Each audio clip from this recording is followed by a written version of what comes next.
What's going on guys, Synergy here, and today I'm going to be showing you how to get treaties and all that sort of stuff in Age of Empires 4. Now if you're a fan of AOE 2, you'll know that treaties were a part of the main game, and it was actually a setting that you could apply to basically stop AIs or other players attacking you for a certain amount of time and not relying on good faith. So in Age of Empires 4 that's not actually a setting, but you can achieve this with mods. So you can do this on Game Pass version or Steam.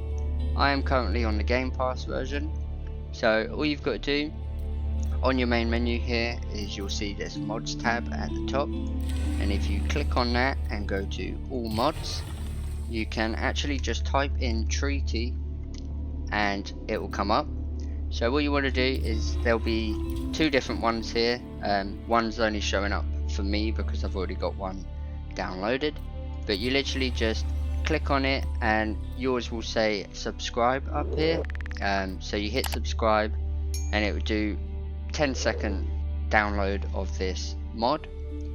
So once you've hit subscribe up there, you can come out of it, and if you go into your mods, as you can see, they're down here below.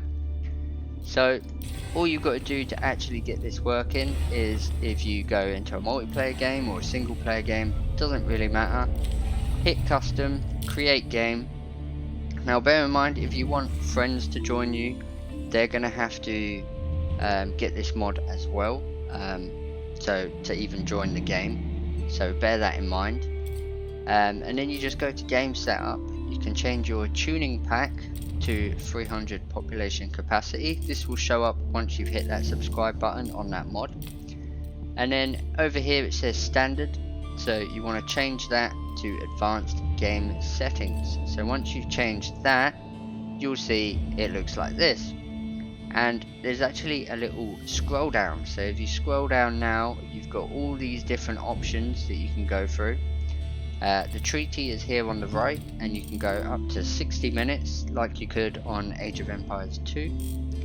And yeah, there's all sorts of different settings you can go through. So you can change the starting resources just like you can on normal games, and this is all sort of the same as the normal base game. You can display the scores on the side. That was a big thing in Age of Empires, so you can actually keep track of how the scores are being worked out and stuff like that. Population capacity, you can go all the way to 10,000, which will probably blow your computer up, I'm not gonna lie. I've looked on Reddit and stuff, and people have said 400 is about the max you want to go. Anything after that the game will crash. But again, that probably depends on what sort of rig you're using and your setup.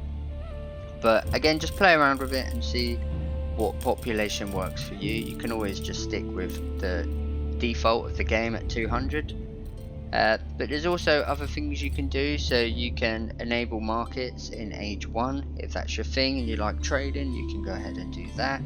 You can also change the timers on the Wonder Timer, and you can also change the Sacred Timer as well. So if 10 minutes is a little bit short for you, you can whack that up to 30 minutes if you like the long games with an hour-long treaty. That's absolutely fine, you can do that.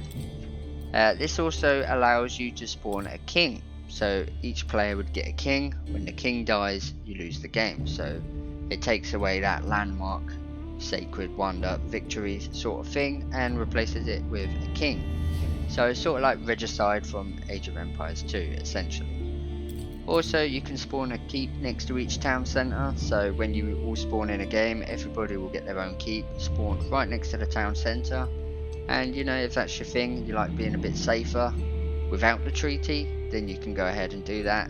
You can create some really cool custom games with this and just give the game a bit more variety and a bit more options. You can also change your starting villagers, so you can actually whack this all the way up to 100. So instead of starting with 6, you can start with however many villagers you want. So if you want a bit of a boost in the early game, you know, you can by all means whack that up to 100 and start with 100 villagers. That might be a little bit crazy, but you know, if you want to do that, you can. It gives you that option, so it's entirely up to you. And you can also change like the technology level and stuff like that. The ding, I think that will just disable the ding notifications that you get. So again, just play around with it, see what you think, and yeah, sort of do that. You can also got this team solidarity, when all allied players are eliminated whenever one of them surrenders or is eliminated. So basically, if you're playing a team game 3v3, one person on your team gets eliminated, your whole team gets eliminated, and the other team would win. So essentially, you could do that if you want. But like I said, this gives you so many options. You even have a regicide, kill all the enemy kings, which we were on about earlier. Obviously, if you click that, you're going to have to spawn a king down here. And there's also sudden death, so you've got to destroy all enemy capitals, so that's going to be all your town centres and stuff like that. So again, it's up to you what you do with this, but it's just a really fun and easy mod to get, and it gives you so many options that aren't in the game yet. Hopefully they'll be added in the game properly, but for now this is the best way we have of doing it.